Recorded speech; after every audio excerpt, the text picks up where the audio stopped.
გეფიცებით 20 წელი ჩავჯდებით უგნებავთ. მსხვერპლად შევეწირებით იძინა ივანიშვილს გაანებოს ამ ბავშვებს თავი. ერთი მსხვერპლ შეწირო არ ეყოფა?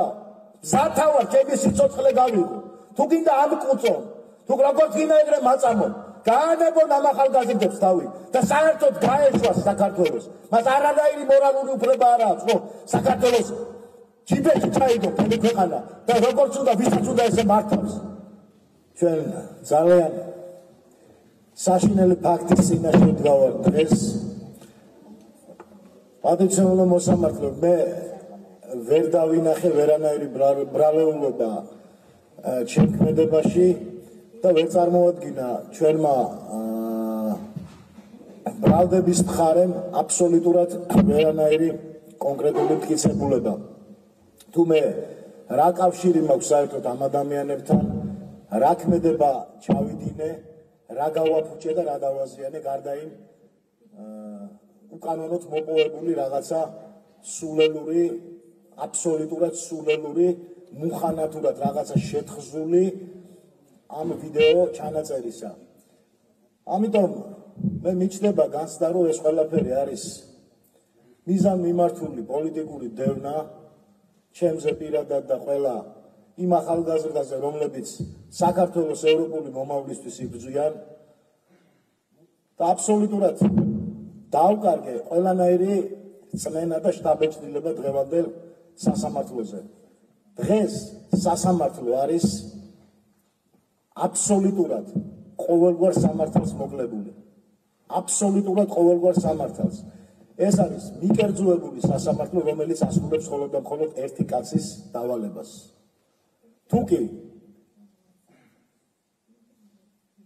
მე მომეშება საჭირო, მე სრული პასუხისგებლობით ვაცხადებ, ბატონო მოსამართლე, როდესაც საქართველოს თავდადებულ ადამიანებს, რომელსაც 20 წელი ბრძოლაში აქვს გამოცდილება, როდესაც ესეთ ადამიანებს უკანონოდ ვასამართლებთ, მითხარით, გაუჩნდება რომელიმე ახალგაზრდას კიდევ იმის სურვილი, რომ თავის სამშობლო დაიცვას და თავის სამშობლოსთვის იბრძოლოს?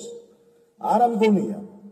როდესაც სამარცხვინო რაღაც შემწეობა აქვს დღეს ვეტერანს, ამის შემდეგ კიდევ გაუჩნდება ვინმეს? მე ერთხელ ჩემმა შვილმა მითხრა, კი მამა, ამდენი იბრძოლე, მაგრამ სანაცვლოდ რა მიიღე? აი ეს მივიღე ზუსტად უკანონო სასამართლო, დამცირება და ყველა ვეტერანის აბსოლუტურად მორალურად განადგურება. როგორ გონიათ, ბატონო მოსამართლე, მე 20 წლიანი გამოცდილებით ბრძოლაში. კიდევაც რომ ცნობებოდა ეს ადამიანები, დავიჭერდი საქმე 19 წლის ბავშვებთან, თუ ყავს უამრავი მეგობარი, თანამებრძოლები, ვისთანაც ომში ბრძოლის ველზე ყოფილი ვარ, თუ იმ ადამიანებს გამოვიყენებდი მაშინ საქმეს, როგორც ბრალდებენ მე, ჩვენი ბრალდებულები. მაგრამ არ არსებობს არანაირი მტკიცებულება, ხომ? არანაირი მტკიცებულება, ბატონებო. რომ რაიმე კავშირი გქონდა, ტელეპათი ხო არა ვარ, არა? ტელეპათი ხო არა ვარ, რანაირად უნდა დამემყარებინა მე ამ ადამიანებთან კონტაქტი, არ ვიცნობდი, არ არსებობს სატელეფონო ზარი, არასოდეს შევხვედრილ, პირველად ვნახე და ბედნიერი ვარ. ბედნიერი ვარ, რომ ესეთი ოქროს თაობა გყავს. ბედნიერი ვარ, რომ ესეთი ღიმილის ბიჭები გყავს და ჩვენ იმის მაგივრად რომ ესეთ თაობას უფრთხილდებოდეთ, ხო? ჩვენ ამათ მომავალს უნადგურებთ. თქვენს ხო ყავთ შვილები, ბატონო მოსამართლე? თქვენს ხო ყავთ შვილები, ბატონო პროკურორებო? მოდი ჩავიხედოთ ჩვენს გულში. თქვენ ხომ კარგად იცით, რომ მე უდანაშაულობა. ეს ხომ მშვენივრად იცით. მე ვიცი, ამ ხელა წნეხის ქვეშ ახართ თქვენ თითოეული თქვენთაგან. ვიცი, მაგრამ მოდით რა ბატონო მოსამართლე, როდესაც საკუთარ თავთან მარტო დარჩებით, თქვენ სულში ჩაიხედეთ. თქვენს ნამუში ჩაიხედეთ და ისე მიიღეთ გადაწყვეტილება, რომ სამომავლოდ თქვენმა შვილებმა არ იფიქრო, რომ და არ გითხრან ის, რომ ეს რა გააკეთე მამა. მე ამ უსამართლობას შევაკვდები, სრული პასუხისგებლობით გეუბნები. შევაკვდები და ღიმილით მოვკვდები. თუ გინდა მაწამონ, როგორც გინდა მაწამონ, პირდაპირ გეუბნებით რა. მე ამ უსამართლობას არ შევეგუები და მე მათ ვაჩვენებ ისეთ თავდადებას და ისეთ თავდაწირვას, რომ ჯერ არავის არ უნახავს. ძალიან დიდი თხოვნა მაქვს ბატონო მოსამართლეს, სანამ საბოლოო გადაწყვეტილებას მიიღებთ, კიდევ ერთხელ გთხოვთ, ჩაიხედეთ თქვენს გულში, პატივიეცით თქვენს მანტიას და ზრიეთ რა ამ ყველაფერს, რომ თქვენმა შვილებმა არ იცხოვრონ სიცხვილში. დღეს ახალი ისტორია იწერება. ახალი ისტორია იწერება, ახალი საქართველო იბადება და მინდა რომ თქვენც, როგორც ყველა ჩვენთაგანი, ხო ყველას მინდა სამართლიანი საქართველო, ხო ყველას მინდა სამართლიანი სამშობლო გქონდეს. მე არ მინდა რომ ჩემმა შვილებმა, ჩემ შვილებს მოუწიოთ კიდევ ომში ყოფნა. 5 შვილის მამა ვარ, ბატონო მოსამართლე. მცირეწლოვანი მყავს 7 წლის და ბავშვი არის განადგურებული, ისე ვენატრები. იმასაც მეომრათავსდი მე, ჩემი სამშობლოსთვის ავზი. და არ მინდა მათ მოუწიოთ კიდევ უსამართლო საქართველოში ცხოვრებამ რა. გავიაზროთ ხალხო. ქართველი ხალხი იმსახურებს ძალიან მაგარ საქართველოს. და ჩვენ ეს უნდა ავაშენოთ ერთად ბატონო მოსამართლე. ჩვენ თუ ამაზე თვალს დავხუჭავთ, აქ არ არის გეფიცებით, 20 წელი ჩავჯდებით უგნებავთ. სხვერპლად შევეწირები დიძინა ივანიშვილს, გაანებოს ამ ბავშვებს თავი.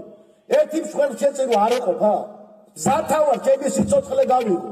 თუ გინდა ამკუწონ, თუ როგორც გინდა ეგრე მაწამონ, გაანებონ ამ ახალგაზრდებს თავი და საერთოდ გაეშვას საქართველოს. მას არანაირი მორალური უფლება არ აქვს, რომ საქართველოს ჩიბეთი ჩაიგო თქვენი ქვეყანა და როგორც უნდა ვისაც უნდა ესე მართავს. ნამუსი ახალდა მთელ შინაგან საქმეთა სამინისტროს, სასამართლოს, პროკურორებს და ნამუსს ახდის ყველას აბსოლუტურად, ვინც მას არ დაემორჩილება. და ამიტომ გონსმოვებოთ, მეგობრებო, გონსმოვებოთ, ჩემნაირი კაცი, წარმოვიდგინეთ, კარგით მომისაჯეთ 9 წელი. მერე ისედაც განადგურებული ფსიქიკით ამდენი ომი და უბედურება გამოვიარეთ, სისხლის ბორბალიც არაერთხელ დატრიალდა ჩემ თავზე. ჩემნაირი კაცი რომ გამოვა ციხიდან გაბოროტებული. თქვენ ხო ბოროტებისკენ მიბიძგებთ. კაც რომელსაც სამშობლო უყვარს უსაზღვროთ. მე ჩემი დაბადებიდანვე ამ ქვეყანას მიუძღვენი, ადამიანი რო იბადება, ხო? იმას თავის ბედისწერა აწერია ეგრევე. და მე როდესაც სრულწლოვანი გავხდი, იქიდან მოყოლებული ჩემი თავი მიუძღვენი ჩემს სამშობლოს. სადაც ჩემი ერი იდგა, ყოველთვის იქვიდეთი, სადაც რომ იყო ყველგან ვიყავდი. და ყველგან წავალ და ყველგან ვიბრძოლებ თქვენი შვილებისთვის. თქვენი ისევე თქვენი შვილებისთვის, ჩემთვის არა აქვს მნიშვნელობა. ბიძინა შვილებისთვის. ყველა შვილებისთვის და შვილიშვილებისთვის. ერთხელა და სამუდამოდ, მართლა, ნუ აქციეთ რა ნუცასკოლად სასამართლო რა. მაგდანას ლურჯას მაგონებს აი ეს ყველაფერი რა. დიდი მადლობა და ბოდიშით რომ ავღელდით.